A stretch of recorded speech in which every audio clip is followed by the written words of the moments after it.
Welcome to 30 Minutes of Faith. We are joined today by Arta Monjazeb. I hope I pronounced that close. That's spot on. Names have fascinated me all of my life because I just have a two-syllable name, John Fish. And even little children in my life who weren't my own children think John Fish is just one name. And they'll say, "Oh, hi, John Fish." Names have always fascinated me. Now, you are born and raised where? So I was born in Tehran, Iran, but I was raised in San Diego, California. Are your parents still living? My parents are both still living. And are they in the United States? They are. They both are in San. They're actually here right now visiting me, but they're both residing in San Diego. Do you have brothers and sisters? I do. I have an older brother and an older sister, so I'm the baby of the family. Ah. And you are an MD? Yes, sir. Did you decide to be a doctor when you were 6? No, I actually, so I took an interesting path. I decided to be a researcher from a very young age. I was always interested in science and interested in research, and was always more interested in getting a PhD. Which you have. Which I do have. But during college, my really focus of research interest became cancer. And I realized that the best way to really do cancer research that is going to be applicable and to make a difference in patients' lives is to also get the MD and to be able to see and treat patients and really understand what their needs are. So I did a joint degree where I received a PhD and an MD for that purpose. Okay, now I'm going to ask you something that's a little personal to me. It's not meant to be put you on the spot at all. Oh, no, please. My mother died of cancer, and my wife is a breast cancer survivor. And we do the walks and go to all of the things, we're active and donate and all those other things. Will we find a cure for cancer in our lifetime? That's an interesting question. Yes and no, and I'll kind of qualify that. I don't think that cancer is one disease. We take many different diseases and we put them under this one title of cancer. But for example, breast cancer behaves very differently than prostate cancer, which behaves very differently than lung cancer, which behaves very differently than stomach cancer. Very interesting to know. So I don't think that there will ever be one kind of magic bullet cure that cures all of these diseases. However, one thing that I'm researching and an area that the field is really starting to turn towards is understanding how cancers arise and kind of the biology of the cancer in the way that our bodies respond to the cancers. So for example, a lot of my research is looking at our immune system and how we could perhaps use our immune system to fight off cancer the same way that it would fight off an infection or a virus or something like that. So I think as we're making advances in our understanding of cancer that we will continue to improve our therapies and perhaps find cures for types of cancer and hopefully one day find cures for all types of cancer, but I don't think that there will be one cure for all types of cancer. That's interesting to hear. I haven't heard that explained like that before.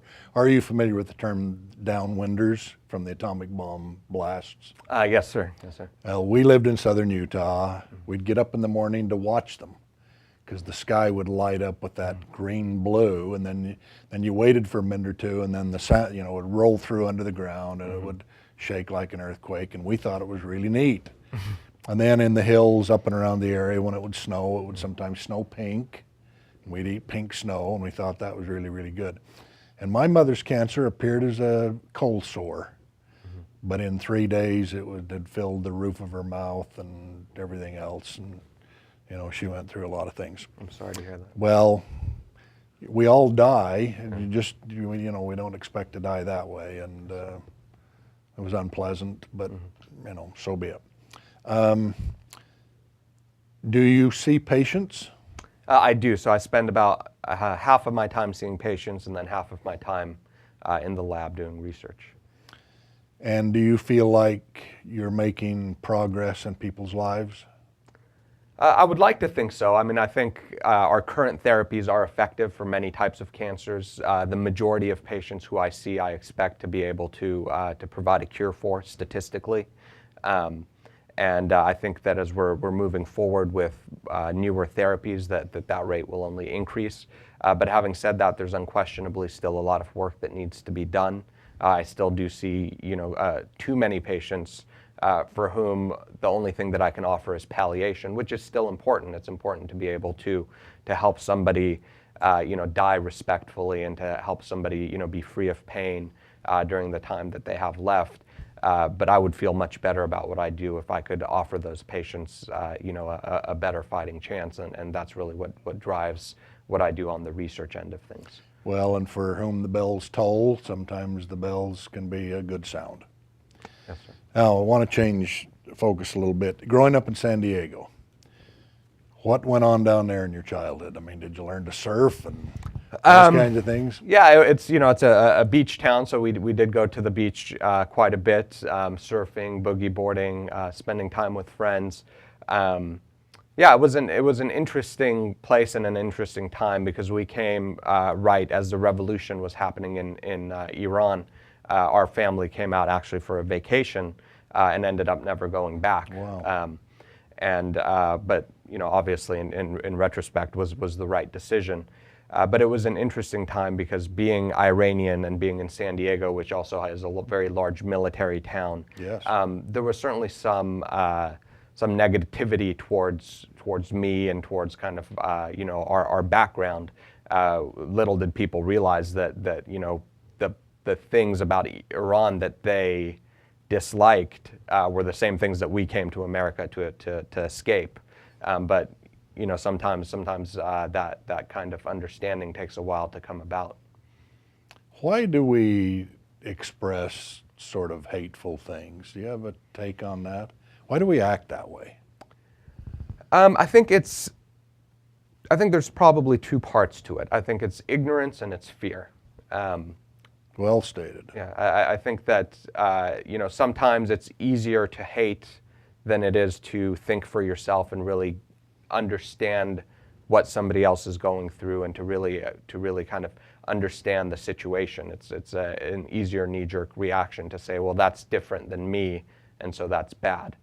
And then I think there's also part of it that I'm not going to say it's in our nature, but it's also, again, an easy way out, if you will, to think that, well, for me to be wrong, for me to be right, this other group has to be wrong. And so it's very divisive to think that way, but sometimes that's an easier way to think, and the harder way to think is to really use our intellect and our faculties that God has given us, and to really kind of investigate the situation and to truly understand what's going on. Were your parents broad-minded and taught you to be open to lots of things? I would like to think so. I mean, certainly there's a broad-mindedness that just comes with being from two cultures. They were raised in Iran. They had an Iranian culture, and then coming here had to adapt to an American culture. So I think just that in and of itself makes them more broad-minded than the average American or the average Iranian. But I think also part of it comes back to our religion and the teachings of our religion. One of the fundamental teachings of our religion is something called independent investigation of truth. And that's that each individual is really responsible before God to investigate the truth of a matter, be it religion or be it something else, such that you're not a Baha'i, for example, because your parents were Baha'is. It is incumbent upon you to actually investigate the Baha'i faith, investigate other religions, and to really make that decision for yourself. So I think that a broad-mindedness comes from that approach. And were your parents Baha'i? Yes, they were. And your siblings, have they stayed They involved have. with the Baha'i faith? They have, yes, sir. Yes, sir. But I would say probably about 50% of Baha'is at this point in the United States are people who found the religion by themselves. So I think I'm more of a unique situation just because of my background and where we came from. Do you have children? Yes, I do. And are they being raised then in the Baha'i faith to think and search and find themselves? Yes, they certainly are. My daughter is only 3.5, but we already have her attending kind of a Sunday school type service, which really is more about teaching virtues and teaching kind of the way that all the different religions really encompass the same virtues and really value the same virtues of truthfulness, honesty, respect for others, and so it's a virtues type education that I think will be, helpful to her throughout her life, whatever she chooses for her religious path. I had a very good friend in the military who he and his wife were Baha'is, and his name was Harry Jolliffe, and he was not only devout, but he was honest and dependable and reliable and all of the good things, and he was easy to admire and easy to like. We had a lot of religious discussions, and he liked to stick with, just truth, justice, and the American way, I guess we'll say, and I always found that refreshing. He wasn't, we didn't go off into the mysteries, and we didn't go off into the sort of mystical. We just kind of stayed with truth and the goodness of other faiths and other religious practices.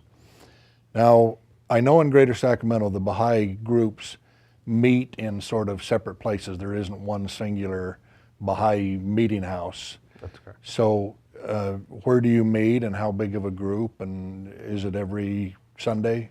So within Sacramento, there is somewhere, I would say, in the range of, within Sacramento City proper, not the different suburbs. There's, I would say, somewhere in the range of about 300 Baha'is. And we meet, we don't meet every Sunday, as we don't have church. What we do have is basically a spiritual gathering that occurs once every 19 days. Those gatherings can occur at a community center, or it can also occur at someone's home. If whoever is hosting that particular gathering can decide if they would like it to be in their home or if they'd like it to be in a community center. And really what those gatherings consist of, it's a time for the community to get together, to share in devotions, so it's kind of a spiritual refresher for the community as a whole.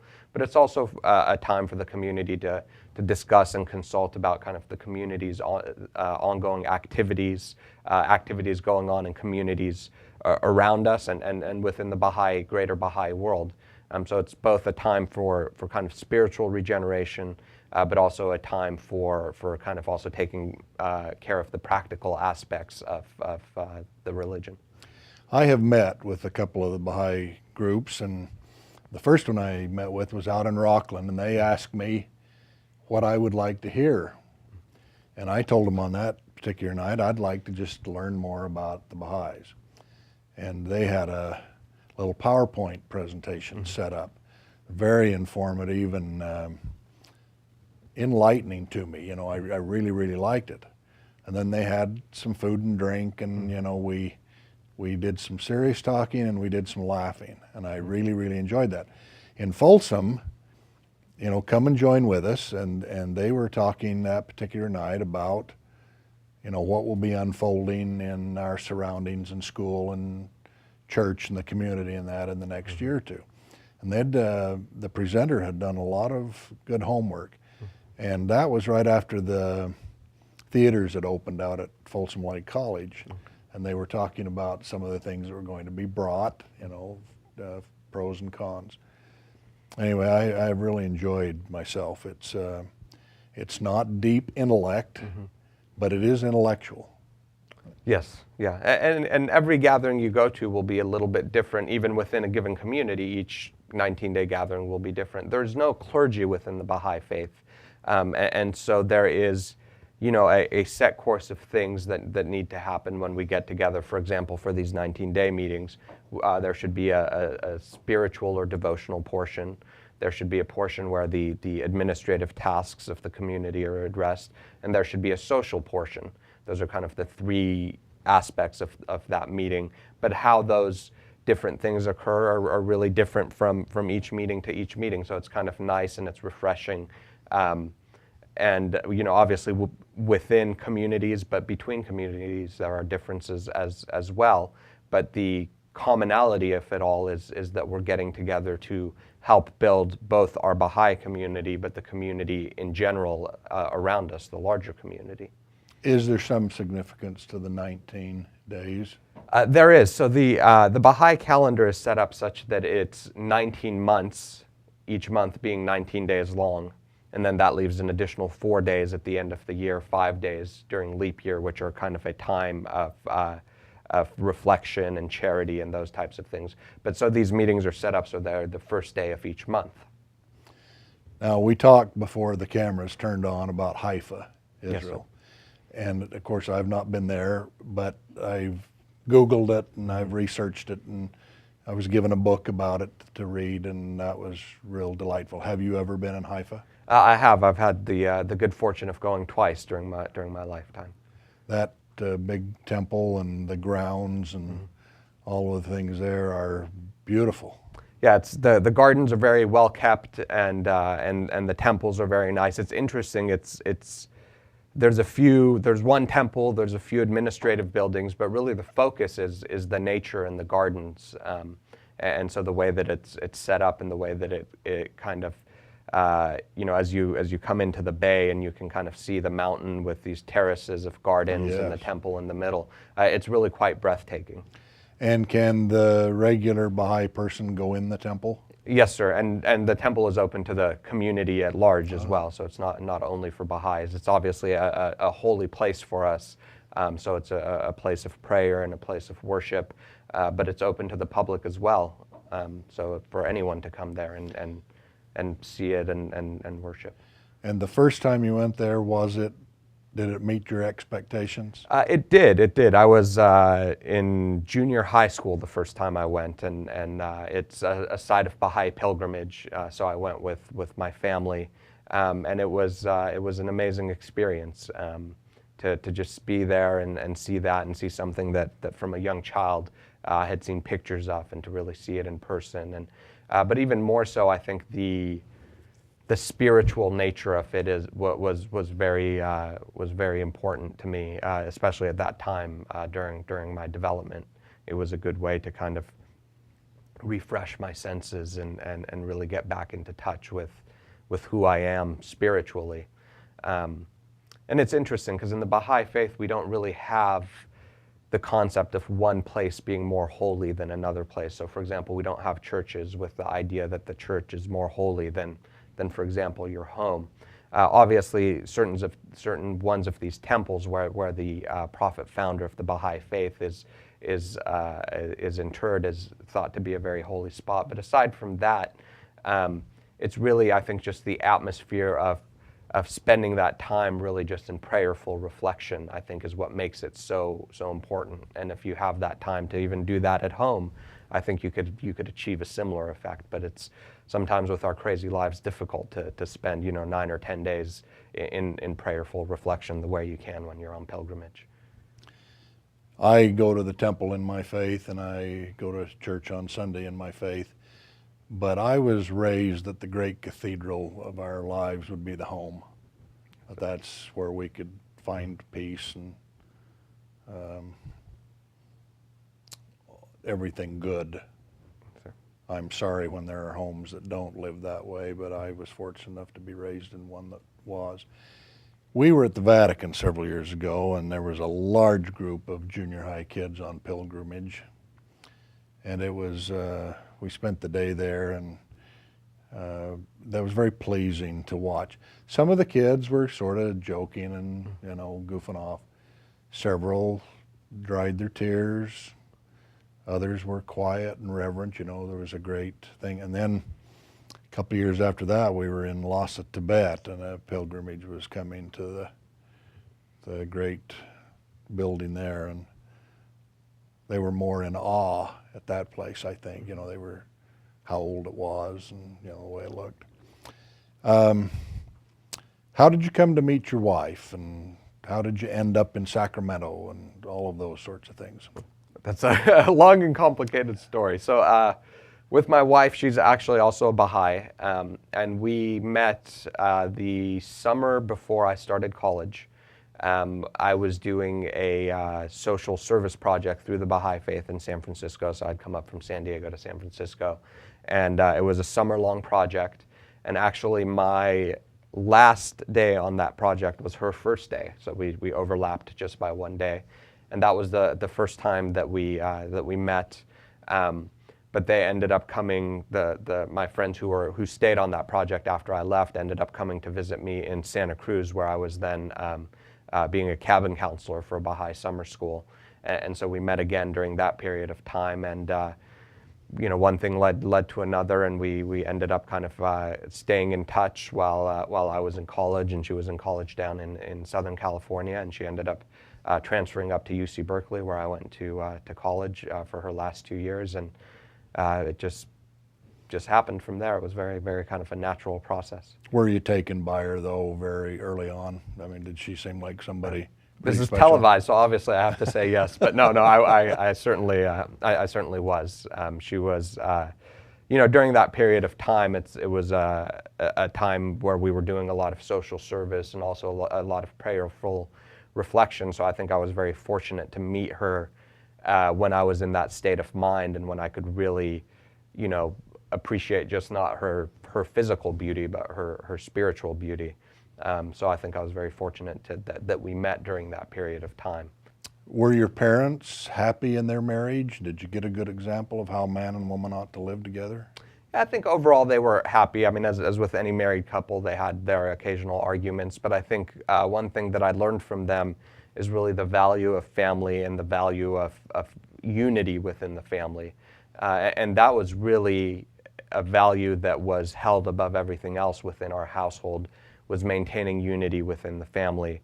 We had close friends, we had close, my father had close work associates, but there was always time put aside to ensure that there was time spent bonding within the family and creating unity within the family.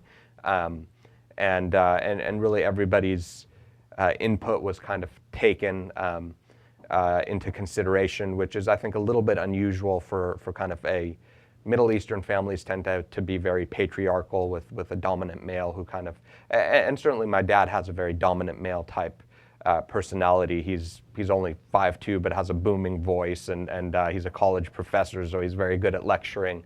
But having said that, there was always respect for our individuality, and there was always a sense that no matter what, we knew that we were loved, and that love within our family would rise above anything else.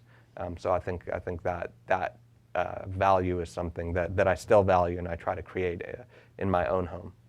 And they're probably very proud their son's a doctor and doing good things and all of that. Yes, yeah, I do believe that they are proud. What do your brother, did you say brother and sister? Yes, sir. What are they doing in their lives? So my brother is in the computer field. He's I guess if you were at a business, he would be your IT guy, the tech guy. He does computer networking and computer programming. And is he somebody you can call and say, I can't get this laptop to do whatever, and he can walk you through? I can. Usually I don't understand the answers he gives me, and I just have to, next time I see him, have him do it for me. But he certainly is. He's very, very, very intelligent and very, very computer savvy. And then my sister does home mortgages. So she's in the mortgage business, but she was actually much like myself, trained as a scientist.